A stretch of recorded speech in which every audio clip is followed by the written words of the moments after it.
నమస్తే అండి. ఇప్పుడు నేను చేసేది ఏంటంటే లట్కన్స్ ఉంటాయి కదా!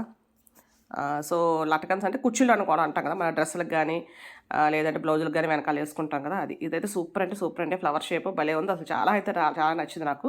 చూసారు కదా! క్లాత్ ఇప్పుడు నేను తీసుకున్నది 4 ఇంచులనమాట. ఎటువైపు చూసినా 4 ఇంచులే. పొడవు 4 ఇంచులే, వెడల్పు 4 ఇంచులే. అలా 2 క్లాతులు తీసుకున్నాను. అంటే ఒక లటకన్‌కి 2 క్లాతులు. అంటే మొత్తం మనకు ఒక బ్లౌజ్‌కి గానీ, డ్రెస్‌కి గానీ అయితే 4 క్లాతులు సేమ్ ఇదే సేమ్ పీసులు 4 తీసుకుంటాం. సో, ఫస్ట్ రెండిటిని చుట్టూ మొత్తం 4 వైపులా ఎక్కడ గ్యాప్ లేకుండా కుట్టడమే. గ్యాప్ ఉంచి కూడా కుట్టొచ్చు. అది వేరే ప్రాసెస్సు. ఇది వేరే ప్రాసెస్ అనమాట. సో, 4 వైపులా కుట్టేసిన తర్వాత ఓన్లీ పై లేయర్ ఒకటే. 2 క్లాతులు కదా అవి. ఓన్లీ ఒక క్లాత్‌నే అలా బయటకి ఇలా విడదీసినట్టు చేసి ఓన్లీ ఒక క్లాత్‌నే కట్ చేయాలనేది గుర్తుంచుకోవాలి. ఓన్లీ పై ఒక్కదాన్నే కట్ చేయాలి చిన్న ముక్క. కట్ చేసేసి దానిలోంచి క్లాత్‌ని తిరగేసేయాలి. తిరగేయడం కోసమే కట్ చేస్తాం అనమాట. నీట్‌గా తిరగేసేయాలి. భలే అంటే భలే ఉంటదండి ఇది మాత్రం. ఈ లట్కన్స్ నాకు అన్నిట్లోనూ బాగా ఇష్టమైన లట్కన్స్ ఇది. ఇలా వచ్చింది కదా! ఇప్పుడు ఈ చుట్టూ కార్నర్స్ నీట్‌గా రావడం కోసం పెన్సిల్ గానీ, పెన్ గానీ నేనైతే స్క్రూ డ్రైవర్ పెడుతున్నాను. ఎలాగా మనకి మిషన్ దీనిలో ఉంటది కదా! ర్యాక్‌లో. సో, అది పెట్టేసి ఇలా నొక్కితే మనకి కార్నర్స్ కూడా నీట్‌గా వచ్చేస్తాయి. చూసారు కదా! ఇప్పుడు స్క్వేర్ వచ్చింది. ఇప్పుడు దీన్ని ఇలా మడతపెట్టి మళ్ళీ మడతపెట్టి చిన్న కటింగ్ చాలా చిన్నది. జస్ట్ థ్రెడ్ వెళ్ళడానికి అంతే.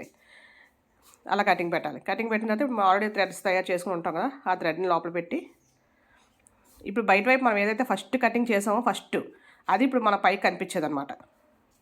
ఓన్లీ థ్రెడ్ ఒకటాన్ని అక్కడ అలా చిన్న చిన్న కుట్టు వేసేసి థ్రెడ్ అటు ఇటు కదలకుండా ఇలా క్రాస్ మళ్ళీ క్రాస్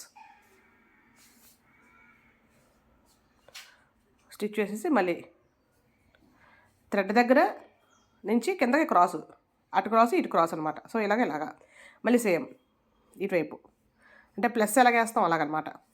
ఒక అడ్డు ఒక నిలువు. కాకపోతే స్క్వేర్ ముక్క కాబట్టి అంతా ఒకేలా అనిపిస్తుంది. సేమ్ ఫస్ట్ ఎలాగైతే స్టిచ్ చేసాం సేమ్ అలాగే. సూపర్ అంటే సూపర్ అండి ఇది. చూడండి ఇప్పుడు చాలా సింపుల్ కూడా. చాలా బ్యూటిఫుల్, చాలా సింపుల్ అనమాట.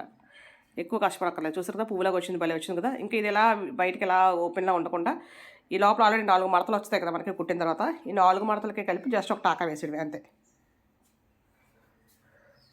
అదేం పెద్దగా ఏం కుట్టే అవసరం లేదండి. జస్ట్ ఒక చిన్న టాకా అంటే ఇలా బయటికి విడిపోయినట్టు ఉండకుండా దగ్గరగా ఉండడం కోసం అంతే. యాక్చువల్గా పింక్ కాబట్టి మనం లైట్ పింక్ థ్రెడ్ వేసుకోవాలి. మీకు కనిపించడం కోసం నేను గ్రీన్ థ్రెడ్ వేస్తున్నాను అంతే. చూసారు కదండి సూపర్ వచ్చాయి కదా అది. యాక్చువల్గా ఇది డిజైనర్ బ్లౌజ్ అనమాట. బ్లౌజ్ కూడా ఎలాగా చేయాలి కటింగు ఒక డిజైన్ ఉంది. చాలా మంచి డిజైన్ పెట్టాను. సో అది కూడా నేనైతే అప్లోడ్ చేస్తాను. మీరు ఎవరైనా కావాలంటే కనుక ఒకసారి చూడొచ్చు. సూపర్ వచ్చాయి కదండి. ఇలా మల్టీ కలర్ చేసుకోవచ్చు, సేమ్ కలర్ చేసుకోవచ్చు. Thank you for watching.